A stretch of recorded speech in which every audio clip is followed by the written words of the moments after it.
My wife, 27, and I, male, 30, own a sizable farm that's usually the nexus of family events. My cousin Bill, 52, has a daughter, Alice, 18, from his first marriage. His first wife was an immigrant with no family in our country and no contact with any family in her home country. She passed away when Alice was a baby, and Bill remarried Tanya, 52, 6 months later.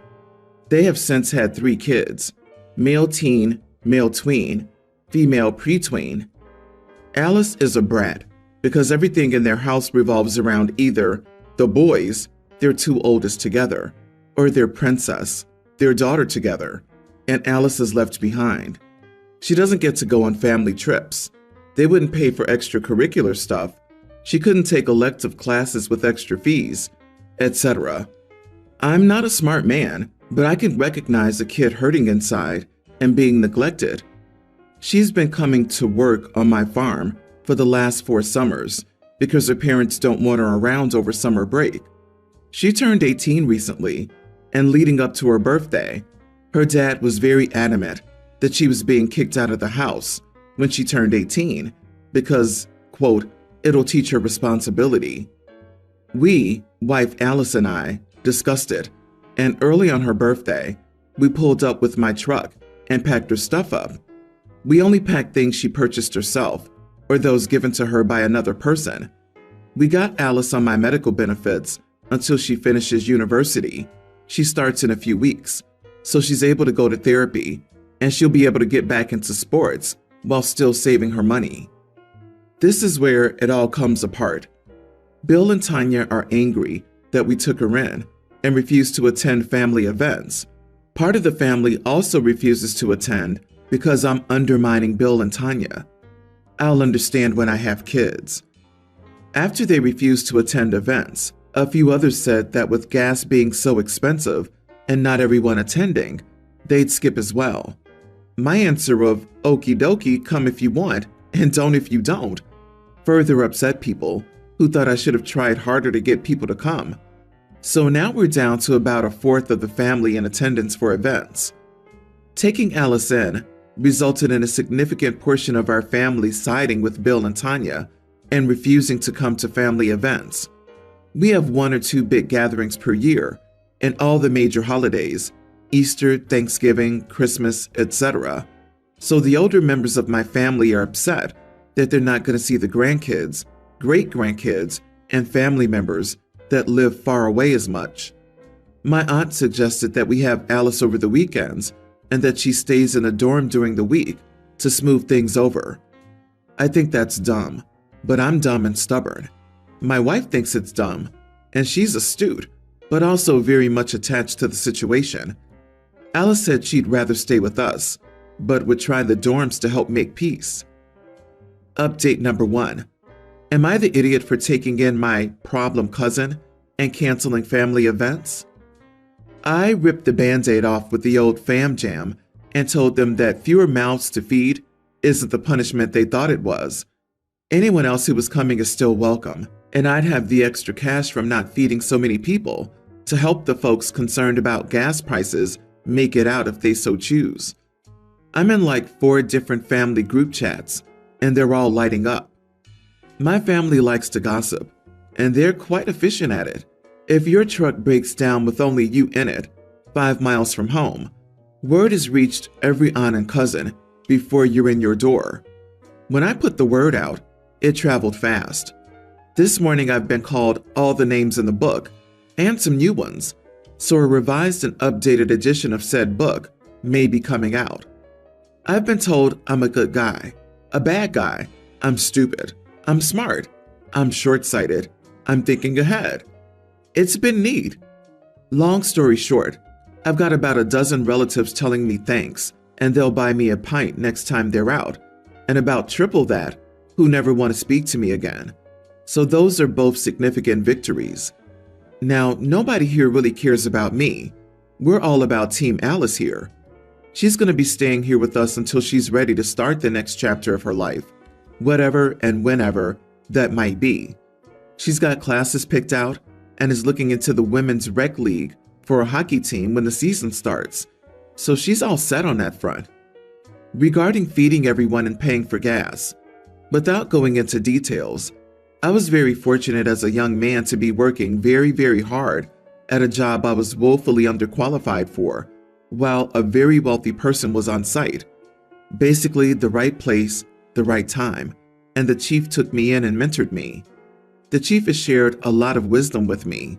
One of the biggest ones he taught early on was insisting that someone pays favor and fortune forward rather than back, and when you help them, it makes the world a better place. We've made a lot of money on a business venture together, in addition to me working for him.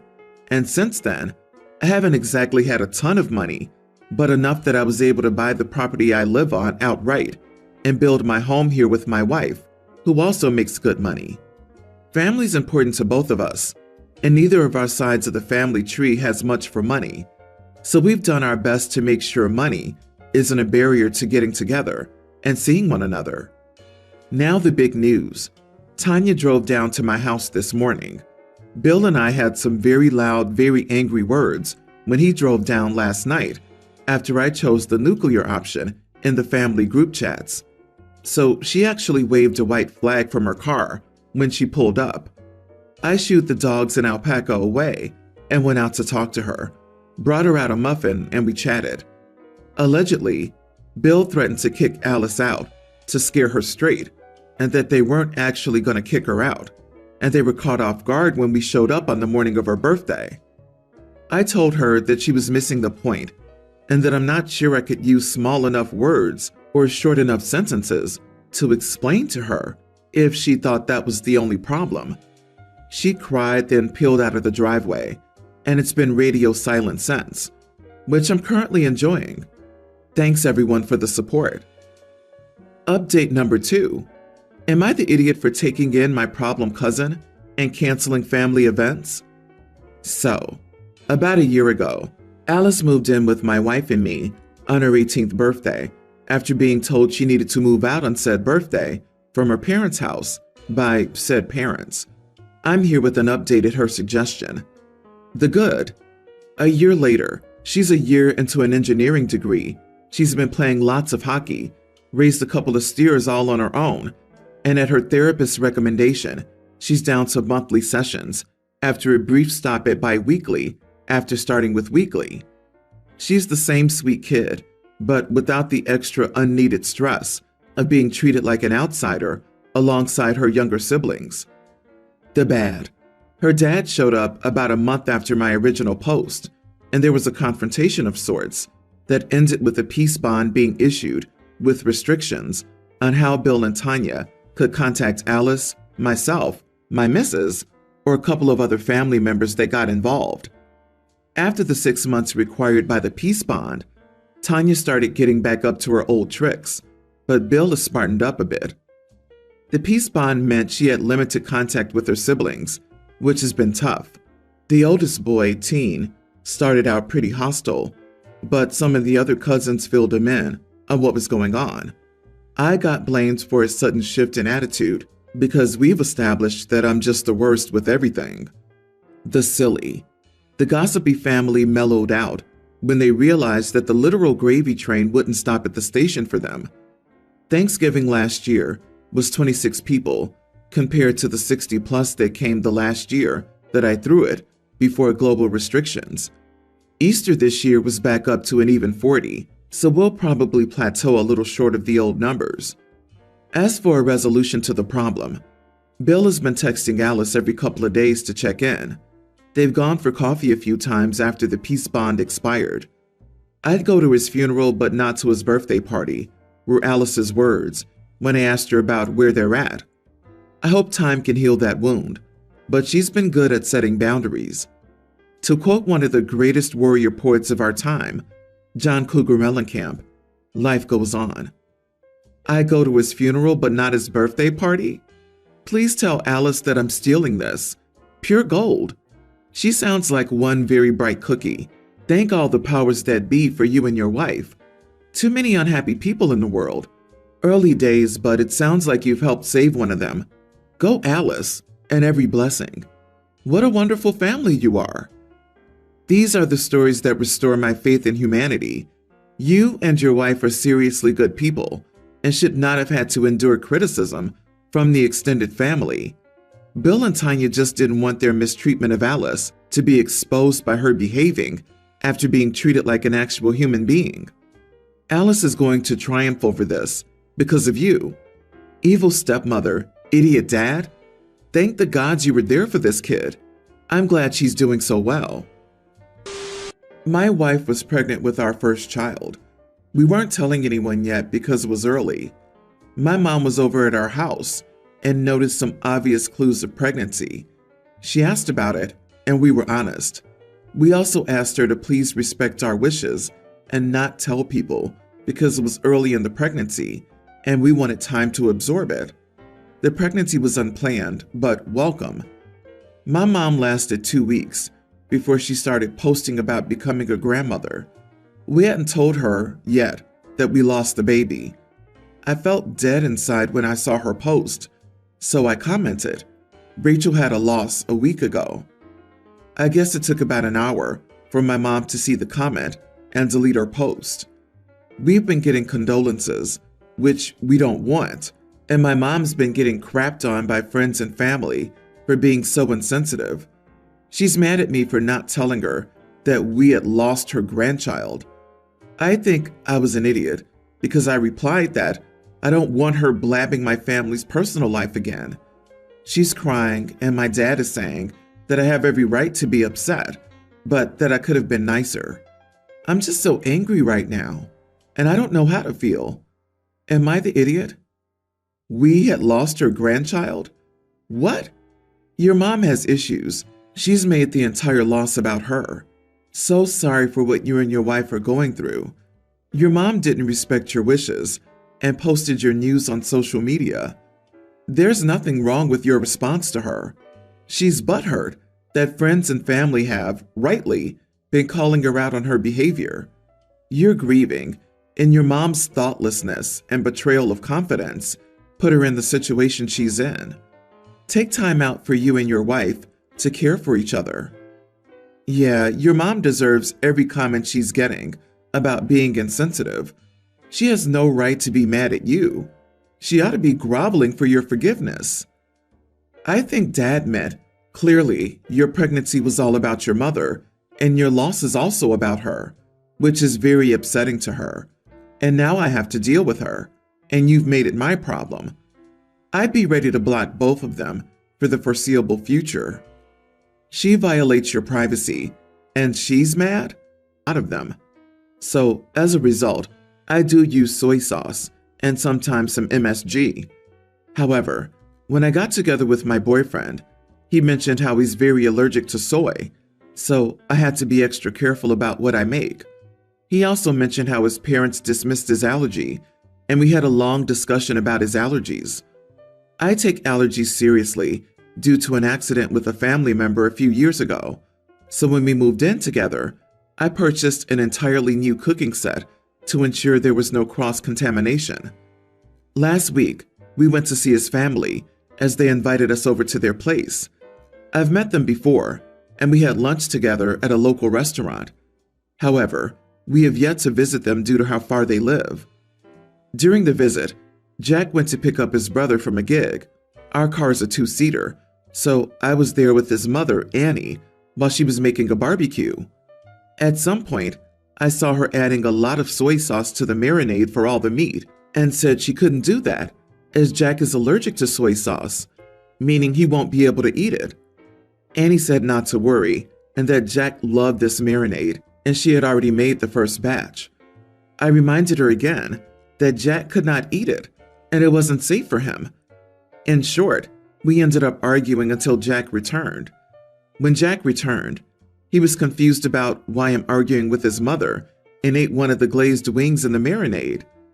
I was shocked and tried to tell him that they had soy, but he said, "Don't worry, they're very tasty," and he's fine.